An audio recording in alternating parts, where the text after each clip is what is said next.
नमस्कार. आज आपण वसई लाईव्ह न्यूज मध्ये अशा व्यक्तिमत्वाची मुलाखत घेणार आहोत ज्या वसईचे भूषण आहे। तसेच त्यांचे परिचारिका म्हणून त्यांनी जे कार्य सेवा ज्या करत आहेत त्यांचा हा जीवन प्रवास एवढा मोठा आहे की त्याचे वर्णन किंवा ते शब्दात आपल्याला सांगता येणार नाही। त्यांना सर्वोच्च परिचारिकेचा पुरस्कार राष्ट्रपतीद्वारे मिळालेला आहे। त्यांचा हा असा प्रवास प्रचंड त्यांना यश मिळालेलं आहे। त्यांनी खूप सेवा केलेली आहे। मदर टेरेसाचा वसाच त्या पुढे चालवत आहे। आपल्या वसईचं ते फार मोठं भूषण आहे। अशा या महान श्रीमती सुजाता तुस्कानो मॅडमचा आज आपण वसई लाईव्ह मध्ये त्यांचं स्वागत करतो व त्यांचा जीवन प्रवास त्यांनी कसा पुढे आणि त्यांचं संघर्षमय जीवन कसं त्यांनी पुढे चालवलंय त्याबद्दल आपण माहिती घेणार आहोत। मॅडम नमस्कार, आपलं स्वागत आहे। नमस्कार। आज तुम्हाला भेटण्याचं आम्हाला सौभाग्य मिळाले आणि तुम्ही आम्हाला वेळ दिला त्याबद्दल आम्ही तुमचे आभारी पण आहोत। तर माझा पहिला प्रश्न असा असेल, मॅडम आपल्याला परिचारिका व्हावं असं का वाटतं? परिचारिका हा विषय हा 40 वर्षा अगोदर माझ्या मनामध्ये होता की आपल्याला जेव्हा एज्युकेशन आपलं संपेल आणि ज्यावेळेला एखादं क्षेत्र निवडणार त्यावेळेला नक्की आपल्याला काय बनायचं आहे। तर फक्त आपल्याला आपल्या उदरनिर्वाहासाठी नोकरी पत्करायची आहे की जिथे आपल्याला सेवा पण करता येईल हे क्षेत्र निवडायचं आहे। आणि हे विचार मी करत असताना एक मला आवर्जून सांगायला आवडेल की घरी माझ्या आध्यात्मिक वातावरण होतं आणि त्यामुळे माझी आई पण सेवाभावी होती। माझ्या आजीचा पण तो वारसा आमच्या आईकडे आला होता। त्यामुळे मग मी विचार केला की असं क्षेत्र निवडूया की जिथे फार कमी लोक जात आहेत, कारण त्या क्षेत्राला त्यावेळेला काही मान्यता नव्हती, लोक जात नव्हते, लोक नाखुश होते, कारण त्या क्षेत्रामध्ये लोक जायला धजत नव्हते। त्याला कारण त्या क्षेत्राला चांगल्या रीतीने लोक बघत नव्हते। परिचारिका म्हणजे काय? ती एक सेवा करणारी, ती अस्वच्छ रुग्ण साफ करणारी किंवा घाण साफ करणारी, म्हणून त्या क्षेत्राकडे लोक चांगल्या रीतीने बघत नव्हते। आणि मला मग असं वाटत होतं की जर निवडायचं तर ते असं क्षेत्र निवडायचं की जिथे आपल्याला सेवा देखील करता येईल। आणि म्हणून माझी एक ती निवड होती त्यावेळेला। आणि म्हणून फार कमी लोक त्यावेळेला परिचारिका म्हणून जात होते आणि त्यावेळेला मी जाण्याचा तो धाडसी निर्णय त्यावेळेला घेतला। तुम्ही आरोग्य सेविका परिचारिका होण्याचे ठरवले, तर तुम्हाला घरातून किंवा समाजातून काय विरोध झाला? कसं आहे मॅडम, अगोदरच मी सांगितलं की परिचारिका आणि परिसेविका ह्या क्षेत्रामध्ये त्यावेळेला जायला कुणी धजत नव्हतं। कारण दोन गोष्टी होत्या की जी परिसेविका आहे तिला जे काम करावं लागतं ते बऱ्याचदा हॉस्पिटलचं काम आहे, घाणेरडं काम आहे, तर एक तो त्यांच्या डोक्यामध्ये विषय होता। आणि दुसरं असं होतं की ती परिचारिका आहे तिला डे आणि नाईट अशा दोन्ही ड्युट्या कराव्या लागतात। मग जर तुम्ही लग्न कराल तर मग संसारात जाल तर मग तो नवरा जो होणारा आहे त्याला तुम्ही पटल्या पाहिजेत, त्याने तुम्हाला स्वीकारलं पाहिजे, तुम्हाला त्याने ड्युटीला पाठवलं पाहिजे। आणि मग नाहीतर तुम्ही प्रशिक्षण करून सेवाच देऊ शकणार नाही। असे पण मला बऱ्याच लोकांनी निरनिराळे सल्ले दिले, परंतु माझ्या आईचं एक ठाम मत होतं की नाही, कारण त्यावेळेला डीएड ह्या क्षेत्रात लोक जास्त जात होते आणि आमच्या गावातल्या 2-3 मुलींनी डीएड करून 2-2, 3-3 वर्ष त्या नोकरीच्या प्रतीक्षेत होत्या, परंतु त्यांना नोकऱ्या नव्हत्या। मग आमची आई धीट आणि कर्तबगार आणि अशी ब्रेव होती, तर तिने मला सांगितलं की नाही, त्यांना नोकऱ्या नाही आहेत आणि तू निर्णय घेतला आहे आणि त्यावेळेला शासनाच्या सेवेत प्रशिक्षण आणि नोकरी हे देणारं शासन त्यावेळेला ठरलं होतं त्यांचं। तर मग मी विचार केला हरकत नाही, म्हणजे आईची ही मंजुरी आहे आणि मला करायचं आहे आणि पुढे लग्न होईल नाही होईल तर तो नंतरचा भाग आहे। ज्याला सेवा करायची आहे तर त्याला काही बंधनाची गरज नाही। आणि मग मी तो निर्णय ठाम राहिले। तुम्हाला कधी असं मनात वाटू लागलं का की बस झाला, आता परिचारिकेची सेवा मी खूप केली, आता मला घरी लक्ष द्यायचं, माझ्या मुलाबाळांना लक्ष द्यायचं, असं कधी वाटलं का? खरोखर हा प्रश्न कधीच कुणी विचारला नाही मला आणि मला आज तो तुमच्या पुढे मांडायला खूप आवडेल। कारण ज्या वेळेला हे क्षेत्र मी स्वतःहून निवडलं होतं तर त्यावेळेला आव्हानंही खूप येत होती, कारण मला जी नोकरी मिळाली होती तर ती अशा ठिकाणी नव्हती की एखाद्या हॉस्पिटलला जायचं, 4-6 तास ड्युटी करायची आणि घरी यायचं. मला घोडबंदर, भाईंदरमधला घोडबंदर जो विभाग आहे तिथल्या 19 पाडे आणि त्या मधल्या पाड्यामध्ये जाऊन मला ती सेवा द्यायची होती. आणि असं करताना तिथे जाताना माझ्या पुढे आव्हानं होती. कारण त्यावेळेला आता जसं आपलं हगणदारी मुक्त गावं आहेत तेव्हा तसं नव्हतं. तसं सगळे रस्ते शौचामय होते. आता लोक सुशिक्षित आहेत, आता अवेअरनेस आहेत, आता लसीकरणासाठी बाळं घेऊन येतात. पूर्वी आम्ही जेव्हा जायचो आमचे कपडे बघितले की लोक जंगलात पळायचे. मग अशा ठिकाणी काम करायचं होतं मला.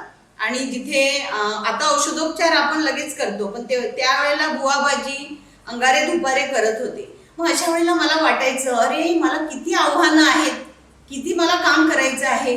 परंतु माझ्या मनात नोकरीकडे पाठ फिरवायचं कधीच आलं नाही.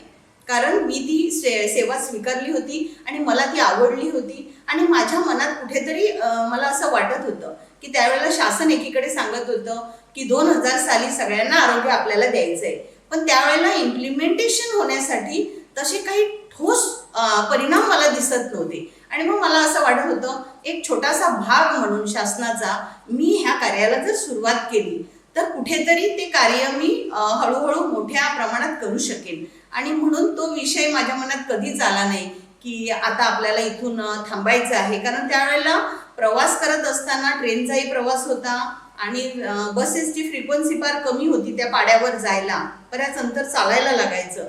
आणि गरोदरपणात मेनली 9व्या महिन्यात मला चालायला लागायचं. पण तरी सुद्धा मला असं वाटलं नाही की नोकरी थांबवावी, कारण त्या नोकरीला मी त्या वेळेपासून एन्जॉय करत होते. मी त्या लोकांशी जवळीक केली होती, त्यांच्याशी प्रेमसंबंध केले होते. आणि मला असं वाटत होतं की ही जनता माझी मायबाप आहे आणि ह्यांना आपल्याला ह्याच्यातनं बाहेर काढायचं आहे. त्यामुळे मी कधीही त्या सेवेकडे त्या दृष्टिकोनातनं पाहिलंच नाही. जे काही काम करत गेले ते अव्वल करत गेले. म्हणजे आमचं टार्गेट ओरिएंटेड काम असतं, म्हणजे टार्गेट आहे तेवढं केलं पाहिजे. आणि मी ते डेडिकेशनने करत गेले की बियॉन्ड टार्गेट 100%पेक्षा जास्त काम करायचं, युनिक काम करायचं, वेगळं काम करायचं, जे नेमून दिलं नाही ते काम करायचं. आणि असं करत असताना मला त्याच्यात खूप आवडीने तो विषय मी पुढे नेला. आरोग्य विभागात आपण परिचारिका म्हणून काम करीत असताना अनेक संस्थांशी तुमचा संबंध आला असेल, तर तुम्ही कोणत्या कोणत्या संस्थांसाठी काम केलं व कुठल्या प्रकारच्या म्हणजे प्रतिबंधनात्मक लसींचा तुम्ही लोकांना माहिती करून दिली, याची माहिती मिळाली तर बरं होईल आम्हाला. पूर्वी कसं होतं मॅडम, ठाणा जिल्हा होता. तर ठाणा जिल्ह्याकडून काम संपूर्ण हा जो आत्ताचा पालघर जिल्हा आहे तर ह्या सगळ्या खेड्यापाड्यात तिथून काम चालायचं. तर त्यावेळेला जेव्हा जेव्हा काही साथी यायच्या, मग त्या निरनिराळ्या आजारांच्या व्हायच्या. डायरिया आहे, रोटा व्हायरस आहे, लेप्टोस्पायरोसिस आहे, त्यावेळेला फ्लूच्या साथी आल्या. तर अशा वेळेला तिथून आम्हाला एक परिचारिकांना सर्वसामान्य नोटीस ऑर्डर द्यायचे की तुमच्या इथल्या 4 परिचारिकांना ह्या ठिकाणी पाठवा. मग कळवा, न्यू बॉम्बे आहे, कळवा आहे, ठाणा आहे, डहाणू आहे, मोखाडा आहे. तर अशा वेळेला परिचारिका जायला धजायच्या नाही, कारण बरोबर आहे त्या प्रत्येक ठिकाणी धोका असायचा. लेप्टोस्पायरोसिस हा जो आजार होता त्यावेळेला, रोटा व्हायरसचे वगैरे पेशंट, तर आम्ही बघायचो. म्हणजे जेव्हा ते ॲडमिट पेशंट आलेत आणि दुसऱ्या दिवशी आम्ही जाणार आहे ड्युटीवर तर तो पेशंट नसायचा, म्हणजे डेथ व्हायचा. तर अशा वेळेला लोकांना ती भीती होती आणि जायला धजायचे नाही. मग मी त्यावेळेला पुढे असायचे, अग्रस्थानी असायचे. आणि एकमेव माझी प्रत्येक ठिकाणी ऑर्डर असायचीच असायची, कारण नाही म्हणणारी मी नव्हती. त्यामुळे मी अनेक ठिकाणी गेले. निरनिराळ्या महाविद्यालयात काही कार्यक्रम असायचे, तिथे मी गेले. अशा ठिकाणी जाण्यामुळे काय झालं, मला त्या सर्व कामांचा लेखाजोखा माहिती झाला.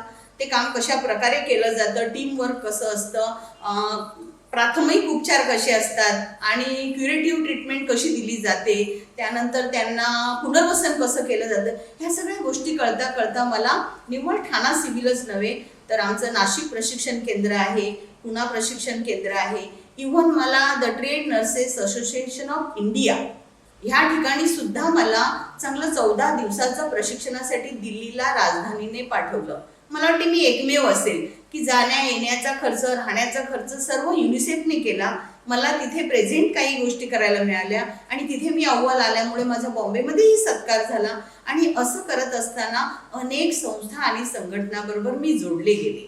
मग काही NGO झाले माझ्या ह्या सेवेमध्ये, की जे लायन्स क्लब आहे, रोटरी क्लब आहेत, सॅक्रेड सारखी संस्था आहे, काही आगा खान आहेत किंवा सुंदराबाई चिकित्सा आहे, अशा अनेक संस्था आहेत की त्या मला त्यांच्या कार्यासाठी अप्रोच करू लागल्या की एक अवेअरनेस कार्यक्रम राबवायचा आहे, मॅडम तुमची मदत हवी आहे, किंवा काही मुलांना प्रशिक्षणं द्यायची आहेत.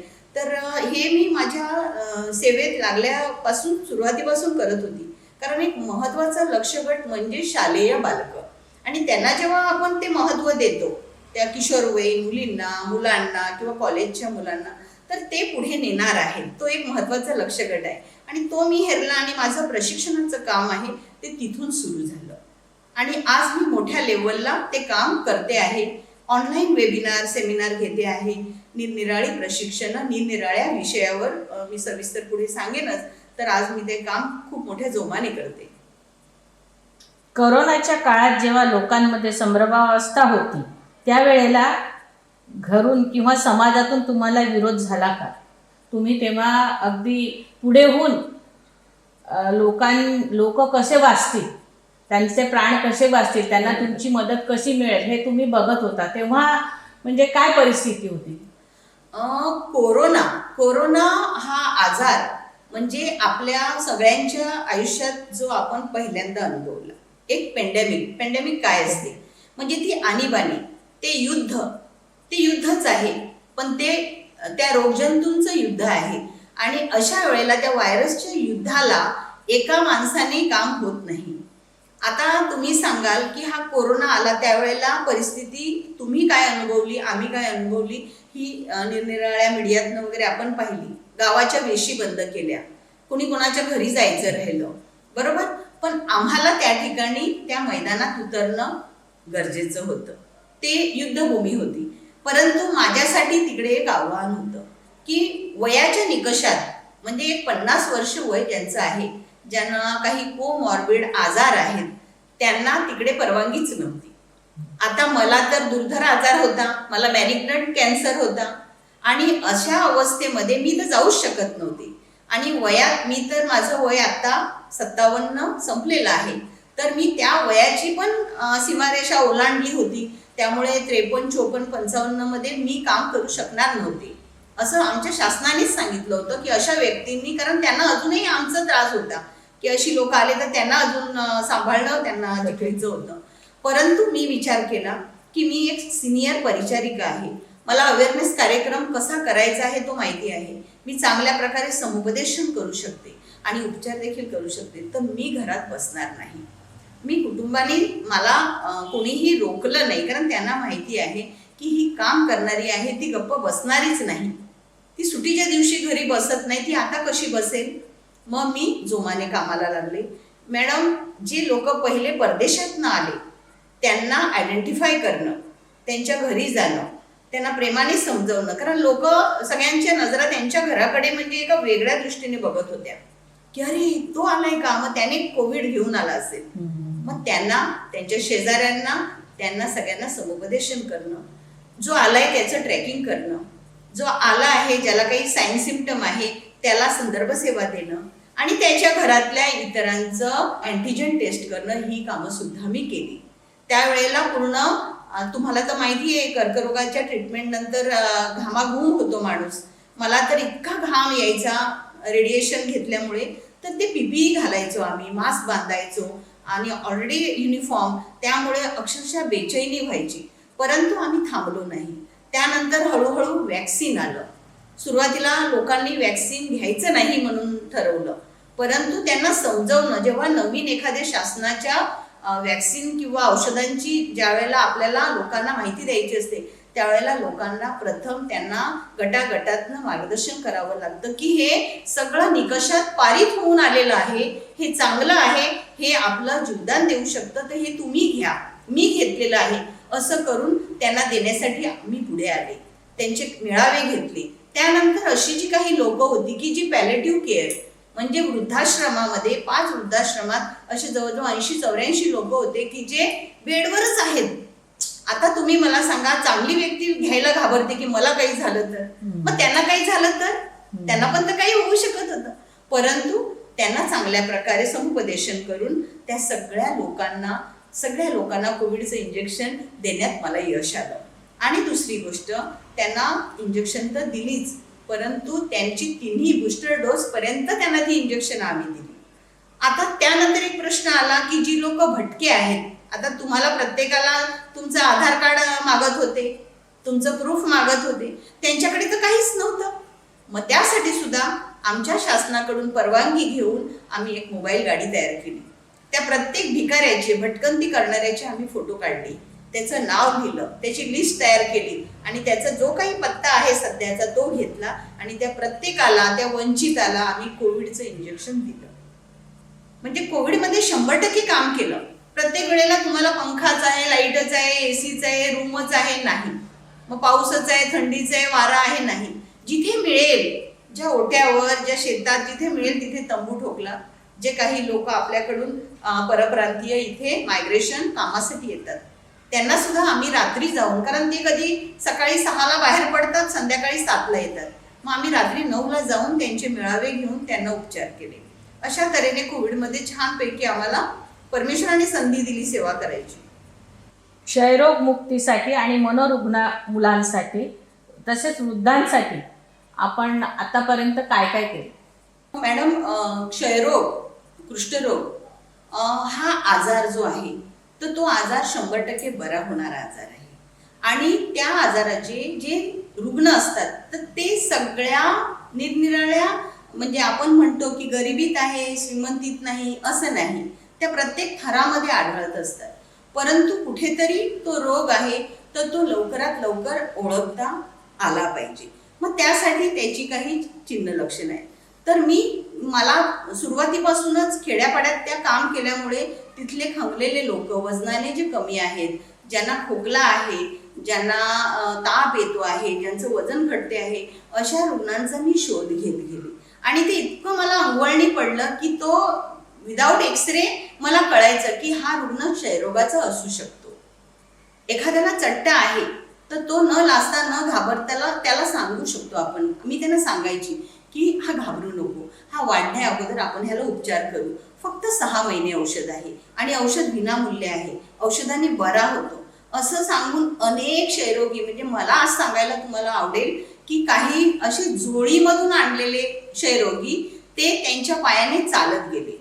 आता 6 महिन्यापूर्वी एक क्षयरोगी होता जो अंथरुणाला खिळलेला होता आणि त्याची आता ट्रीटमेंट संपत आली. त्याला मी फॉलोअपला गेले तर त्याची मुलगी छोटीशी मला बोलली, बाबा सायकलवर रेशनला गेलाय. एक आमच्या खेड्यातला एक माणूस आहे, तो जवळजवळ 70 वर्षाचा माणूस, तो अजूनही पूर्वी म्हणजे तो नारळ पाडत होता, पण तो क्षयरोगामुळे तो इतका खंगला, त्याने अन्न पाणी सोडलं. मग त्याची मी पूर्ण ट्रीटमेंट केल्यानंतर आता तो पुन्हा नारळाच्या झाडावर चढतो. मला नारळ पाणी घेऊन दवाखान्यात आला, त्याने स्वतः पाडलेलं नारळ पाणी. म्हणजे रुग्णाला जर उपचार, त्याला योग्य हेरून जर उपचार दिला तर तो बरा होतो. तसाच कुष्ठरोगाचं व्यंग येण्याच्या अगोदर जर आपण त्याला शोधलं तर अनेक कुष्ठरोगी मी बरे केलेले आहेत आणि आज ते साक्ष देत आहेत की आमच्या मॅडममुळे आज आमचा आजार बरा झाला आणि ते अनेकांना प्रेरणा देत आहेत. त्यामुळे हे जे संसर्गजन्य जे आजार आहेत तर ते नक्कीच बरे होतात आणि ते बरे होण्यासाठी आपल्याला फक्त त्या रुग्णाकडे जाऊन त्यांना मायेने, प्रेमाने त्यांना समजावून सांगणं गरजेचं आहे आणि ते आज प्रत्येक परिचारिकेला करायचं आहे. आज देखील कुपोषणामुळे आपल्या पालघर जिल्ह्यामध्ये लहान मुलांची बळी जात आहे, त्यासाठी आपण काही उपाययोजना करत आहात का? लहान मुलं जी आहेत तर सुरुवातीपासूनच एक थोडक्यात मी तुम्हाला सांगते. जी मुलं जन्माला येतात ती कमी वजनाची येतात किंवा त्या माता ज्या असतात त्या विवाहाला सामोरे जातात त्या कमी वजनाच्या असतात. तर कुपोषणाची सुरुवात कुठून होते की त्या किशोरवयीनपासून. किशोरवयीन मुलगी ती जर चांगली नाही आहे, तिच्या शरीरात जे बदल होणार आहेत, तिच्या शरीरातल्या अवयवांचा जो विकास होणार आहे तो जर नाही झाला तर पुढे होऊन ती मातृत्व पेलवणार आहे. पण ती पेलवणारी नसली तर तिला होणारं जे बाळ आहे ते कमी वजनाचं होणार आहे आणि मग पुन्हा ती कोवळी पानगळ होणार आहे. मग ह्यावर मी काम करण्यासाठी माझ्याकडे जवळजवळ आतापर्यंत मी 2200 पालघर आणि ठाणा जिल्ह्यातल्या शाळांपर्यंत पोहोचले आहे. त्या शाळांमधल्या 1000 शिक्षकांना मी आता कोविडच्या काळामध्ये ते शिक्षक घरी होते आणि त्यावेळेला त्यांना मला प्रशिक्षण द्यायला एक संधी मिळाली. म्हणजे शिक्षण विभाग, त्यानंतर लायन्स क्लब, रोटरी क्लब आणि सॅक्रेड एक संस्था आणि त्या शिक्षकांना मी त्यांना मासिक पाळी व्यवस्थापन हे शिक्षण मी 1 दिवसाचं दिलं आणि त्याच्यातच मुलींचं, किशोरवयीन मुलींचं संगोपन, त्यांची काळजी, त्यांचा आहार, त्यांना येणारी आव्हानं, त्याचा अध्ययनावर होणारा परिणाम हे सगळं सविस्तर त्यांना दिलं आणि त्यांना त्यासाठी आज भारत, आपलं महाराष्ट्र शासन इतका मोठा कार्यक्रम राबवत आहे की जे कुपोषण मुक्त भारत, ॲनिमिया मुक्त भारत, त्याच्यासाठी लोहाची गोळी शाळेमधून दिली जाते, मग आहार दिला जातो कुपोषणात आणि त्यानंतर मी एक स्वतःचा असा जो परवडेल सगळ्यांना असा नाचणी, मूग, तांदूळ, गूळ, तूप घालून अशी एक कनेरी आम्ही तयार केली आणि ती आम्ही देत गेलो. त्या मुलींचं महिन्याला 3 किलो वजन झपाट्याने वाढत गेलं. अशी कुपोषणातली सगळी मुलं आम्ही कुपोषणाबाहेर आणली. म्हणजे आमच्याकडे काही भाग आहे थोडाफार की जो मायग्रेटेड आहे, म्हणजे परप्रांतीय UP बिहारमधून पण येतात, आपल्या जव्हार मोखाड्यावरून पण अगदी म्हणजे तुम्हाला मी सांगते 15.5 वर्षाची कुमारी माता सुद्धा माझ्याकडे आली. परंतु तिचं बाळ जन्माला येईपर्यंत त्या 9 महिन्यात आम्ही त्याला 3 किलोचं करून ठेवलं. त्याला कारण आमचे फॉलोअप, आमचा आहार, आम्हाला जे काही त्यांना देता आलं आमच्याकडून तेही आम्ही दिलं त्यांना. म्हणजे आहाराचं म्हणा, काही खाण्यापिण्याच्या गोष्टी म्हणा आणि अशा तऱ्हेने आज ती प्रत्येक बाई तिचं खुशीमध्ये निरोगी बाळ घेऊन आहे. म्हणजे एकही 10 वर्षात, माझ्या आत्ताच्या 10 वर्षात, कारण मी ज्या वेळेला इथे आले तर साधारणतः 15-16 वर्ष झाली, पण ह्या 10 वर्षात एकही कुपोषणाने बालमृत्यू नाही, माता मृत्यू नाही. मी आतापर्यंत अनेक प्रसूती केल्या पण त्यामध्ये सुद्धा एकही माता मृत्यू नाही, बालमृत्यू नाही. कारण आता आपल्याकडे एक्सरे, सोनोग्राफी आहे, तेव्हा तर काहीच नव्हतं. मग तेव्हा एक जुळी मुलं पण भरपूर व्हायची, त्यावेळेला पायाळू पण व्हायची, पण ते सगळं आपल्या स्वतःच्या कलेने आणि ज्ञानाने आपण ते पूर्ण करू शकतो. मग ह्या कुपोषणावर मी आज जे काम करते आहे ते पुढे होऊन देखील पालघर जो आपला आहे, तर पालघरमध्ये जव्हार आहे, मोखाडा आहे, म्हणजे माझ्या निवृत्तीनंतर सुद्धा आणि ह्या काळात सुद्धा मी माझ्या अधिकाऱ्यांशी पण बोलले आहे की जर मला संधी मिळाली तर 1 महिन्यातले 10 दिवस मी त्या प्रत्येक गावाला भेटी देईन, तिकडच्या त्या मुली आहेत किंवा महिला आहेत त्यांच्याशी संपर्क करेन, त्यांचा सगळा लेखाजोखा घेईन, त्यांच्यातलं काय कमी आहे ते बघीन आणि कुठेतरी त्यांना आपण कुपोषणातनं बाहेर काढायला मदत करू. आणि मला ते खूप जोमाने काम करायचं आहे आणि मी आता पण करते आहे ते काम. तुमचं हे जे काही समाजसेवेचं व्रत आहे त्याची पूर्ण समाजाने सुद्धा दखल घेतली आहे. त्यासाठी आजपर्यंत आपणास किती पुरस्कार मिळाले? सगळ्यात पहिला पुरस्कार म्हणजे ज्या वेळेला एखादी जोखमीची माता आहे किंवा एखादं जोखमीचं बालक आहे, ते ज्या वेळेला तुम्ही त्याला त्या जोखमीच्या गटातनं बाहेर काढतात की नाही, तर तो सगळ्यात मोठा पुरस्कार माझ्यासाठी आहे. त्यापेक्षा मोठा पुरस्कार नाही.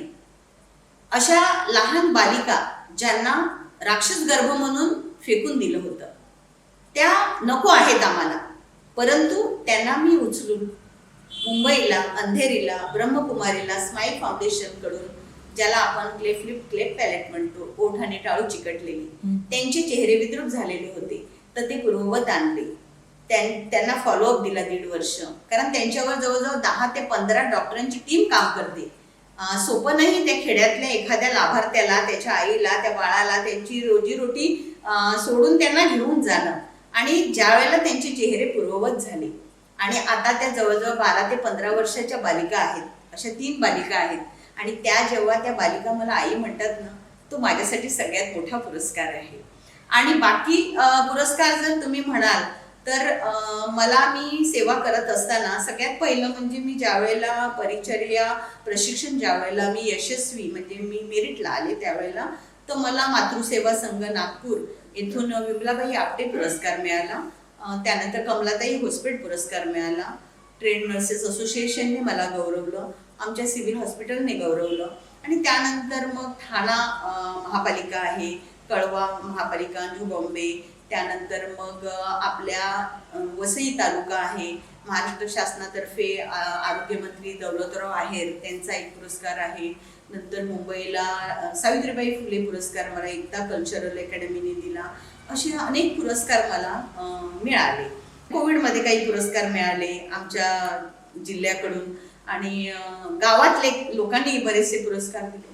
परंतु जरी मला अजूनही तुम्ही सांगितलं सगळ्यात मोठा पुरस्कार हाच की जे माझे मायबाप आहेत, जे जोखमीचे आहेत आणि जेव्हा त्यांना मी एखादी सेवा देते, भले ती सेवा छोटी का असेना, जे माझ्याकडे काय नाही ह्यापेक्षा माझ्याकडे काय आहे, तर ज्यावेळेला त्यांच्या चेहऱ्यावर मी आनंद बघते, त्या माता माझ्या पाठीवर हात ठेवतात, मला आलिंगन देतात, तो माझ्यासाठी सगळ्यात मोठा पुरस्कार असतो.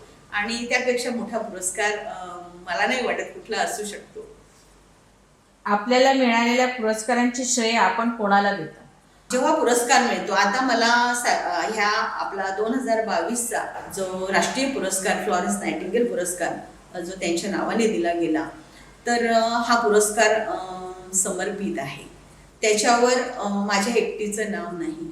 हा पुरस्कार माझ्या सर्व मला प्रशिक्षण देणाऱ्या माझ्या गुरूंचा आहे, मला कुटुंबात जन्माला घालणाऱ्या माझ्या आईबाबांचा आहे, मला माझं संगोपन करणाऱ्या परिवाराचा आहे, मला आतापर्यंत ज्यांनी प्रेम दिलं, ज्यांनी माया दिली, माझ्यावर खूप खूप निरनिराळे संस्कार केले अशा माझ्या समाजाचा आहे. आणि ज्या तळागाळात मी ज्यांना सेवा दिली, ज्यांनी माझी सेवा घेतली, अशा सर्व माझ्या गोरगरीब जनतेचं आहे आणि त्यांना हे श्रेय जातं. आता आपले पुढचे उद्दिष्ट काय आहे, त्यासाठी आपण काय तयारी करत आहात? आपल्याला जर एखाद्या आपल्या कार्याबद्दल आपल्याला जर जनजागृती करायची आहे, समाजापर्यंत पोहोचायचं आहे, तर पहिलं म्हणजे आपल्याला स्वतःला अपडेट ठेवणं गरजेचं आहे. म्हणजे तुम्ही जेव्हा ज्ञानसंपन्न असाल, तुमच्याकडे ज्ञान असेल, तरच तो दिवा दिव्याने पेटू शकतो. तर मी सगळ्यात पहिलं ज्ञानाचं हत्यार माझ्या शालेय शिक्षणाच्या 29 वर्षाच्या खंडानंतर घेतलं. मी लहान मुलं आहेत, माता आहे, त्यांची सायकोलॉजी काय आहे हे समजण्यासाठी मी माझं ग्रॅज्युएशन सायकोलॉजीमध्ये केलं. त्यानंतर दलित साहित्य आहे आणि आपला भारत आहे, महाराष्ट्र आहे, संस्कृती आहे, ते बघण्यासाठी मी लिटरेचरमध्ये अभ्यास केला. त्यानंतर मी ते पदव्युत्तर केल्यानंतर मी ज्या ग्रामीण भागात राहते, त्या ग्रामीण भागाची स्थिती काय आहे, जर शाश्वत विकास जर आपल्याला त्या गावात, त्या खेड्यापाड्यात, त्या घरापर्यंत न्यायचा आहे, तर त्यांची दारिद्र्याची अवस्था काय आहे, आरोग्याची अवस्था काय आहे, आरोग्याच्या सोयीसुविधा काय आहेत आणि त्यांच्या मागण्या काय आहेत हे बघण्यासाठी मी ग्रामीण विकास ही पदवी मी यशस्वी आता पार केली. त्यानंतर आता मला पुढे ग्रामीण भागासाठी संकल्पना ज्या आहेत आरोग्याच्या, तर त्याच्यातलं आरोग्यदायी गाव, हे प्रत्येक गाव आरोग्यदायी कसं होईल, प्रत्येक खेडं आरोग्यदायी कसं होईल, सगळ्यांना सेवा, मूलभूत सेवा कशा मिळतील, हे मला खूप लवकरात लवकर त्यांच्यापर्यंत पोहोचायचं आहे. म्हणून मी पुढे PhDचा तो अभ्यास माझा सुरू आहे. आता त्याच्यासाठी माझं वर्कआउट सुरू आहे. आणि मग त्यानंतर काही मी डिजिटल वर्क सुरू केलेलं आहे की ज्याच्यामध्ये माझ्याकडे जे काही अनुभव आहेत प्रेरणादायी, की एखाद्याचा आपण जीव कसा वाचवू शकतो, एखादा यशस्वी कसा होऊ शकतो, अशी एक 50-60 आर्टिकल मी फेसबुकवर लिहिले आहेत. आरोग्याचे जे काही कार्यक्रम असतात त्याबद्दल मी जनजागरण करते आहे. त्यानंतर ज्या माता बाल संगोपन ह्यासाठी काही मी व्हिडिओज तयार केलेले आहेत. ह्या अलीकडच्या काळात मला कमी वेळ मिळतो आहे, परंतु पुढे निवृत्तीनंतर मला प्रत्येक गोष्ट म्हणजे आहाराच्या बाबतीत आहे, आरोग्याच्या बाबतीत आहे, त्यानंतर निरनिराळ्या आजाराच्या बाबतीत. तर एका आरोग्य सेविकेच्या भूमिकेतनं एका आरोग्य सेविकेला सांगायचं आहे की तुम्ही खूप मोठ्या लेवलला जरी तुमच्या तपासण्या नाही केल्या, तरी तुमच्या लोकल लेवलला तपासण्या करून तुम्ही प्रत्येक जण आरोग्यात कसे सुदृढ राहू शकाल, ह्यासाठी मी ते व्हिडिओज तयार केलेले आहेत आणि अजूनही मला पुढे खूप काम त्याच्यात करायचं आहे. आणि असं करता करता मला असं वाटतं की पूर्ण विश्वाला आपली ओळख द्यायची आहे की एक आरोग्य सेविका जी परिचारिका नसून, ती परिसेविका नसून, ती प्रत्येकाची माय, माऊली, आई बनू शकते आणि ती तुम्ही कधीही तिला मुक्तपणे तुमचा प्रश्न विचारू शकता आणि समुपदेशन देखील घेऊ शकता. तर असं माझं नियोजन आहे पुढे. मॅडम खूप खूप धन्यवाद. आज तुमच्याशी बोलून तुमचा जीवन प्रवास म्हणजे ऐकताना सुद्धा म्हणजे आम्हाला अगदी शहारे आले अंगावर की खूप म्हणजे तुमचं जीवन हे आव्हानात्मक असं होतं आणि ते आम्हा नवीन पिढीला नवीन जनरेशनला एक प्रेरणा देणारा आहे. व एक त्या काळामध्ये परिचारिका होऊन तुम्ही एक आदर्शच ठेवला. म्हणजे महिला काय करू शकते हे तुम्ही दाखवून दिलं. म्हणजे त्या काळामध्ये तर विरोध असायचा की हा मुलींनी शिक्षण म्हणजे हेच म्हणजे फार असं म्हणजे मान्य नव्हतं लोकांना की तिने पुढे जावं. पण तेव्हा तुम्ही परिचारिका झाला आणि परिचारिका होऊन एक समाजापुढे चांगला आदर्श निर्माण केला. तुम्हाला खूप तुमच्या जीवनामध्ये खूप अडचणी सुद्धा आल्या तरी तुम्ही म्हणजे घाबरला नाही किंवा हिंमत हारली नाही आणि कॅन्सर सारख्या रोगाला सुद्धा तुम्ही घाबरला नाही. आणि मी याच्यावरून आपल्याला एकच कळतं की माणसाने जर हिंमत आणि धीर सोडला नाही तर तो आयुष्यामध्ये काही करू शकतो आणि त्याचं जिवंत उदाहरण आपण आहात मॅडम. तुमच्यामुळे आज आम्हाला एक चांगलं एक जीवन चरित्रच आम्हाला माहिती झालं आणि तुमच्यामुळे नवीन पिढीला एक चांगला आदर्श पुढे आम्ही ठेवू शकलो. त्याबद्दल वसई लाईव्ह न्यूज तुमचे खूप खूप आभारी आहे. धन्यवाद. धन्यवाद मॅडम. सर्वात प्रथम म्हणजे मी आपणा सर्व टीमचं वसई लाईव्ह न्यूज या टीमचं मी खूप खूप आभार मानते. कारण आज प्रत्येक तळागाळामध्ये अशा प्रकारचं उल्लेखनीय काम करणाऱ्या व्यक्ती आपलं काम करत आहेत. परंतु कुठेतरी त्यांना त्यांचं मनोबल वाढवणं, त्यांची पाठ थोपाटणं आणि त्यांच्यासारखं कार्य इतरांना करण्यास प्रवृत्त करणं हे खूप मोठं समाजसेवेचं काम आपली वसई लाईव्ह न्यूज चॅनल आणि टीम करत आहे. त्यामुळे नक्कीच मला आपलं काम खूप प्रेरणादायी वाटलं की आम्ही काम करतच आहोत पण पाठ थोपाटणारे देखील हवे आणि हे त्या तळागाळात पोहोचायला हवं जेणेकरून जे त्या मार्गाने जात आहेत त्यांना तो मार्ग निवडताना खूप फायदा होईल आणि यश सुद्धा मिळेल. म्हणून मी पुन्हा एकदा आपल्या सर्व टीमचं मनापासून आभार मानते आणि ईश्वराने आपल्या सगळ्यांना चांगलं आरोग्य द्यावं आणि चांगलं सुखी समाधानी जीवन द्यावं म्हणून मी प्रार्थना आणि शुभेच्छा माझ्या देते. धन्यवाद.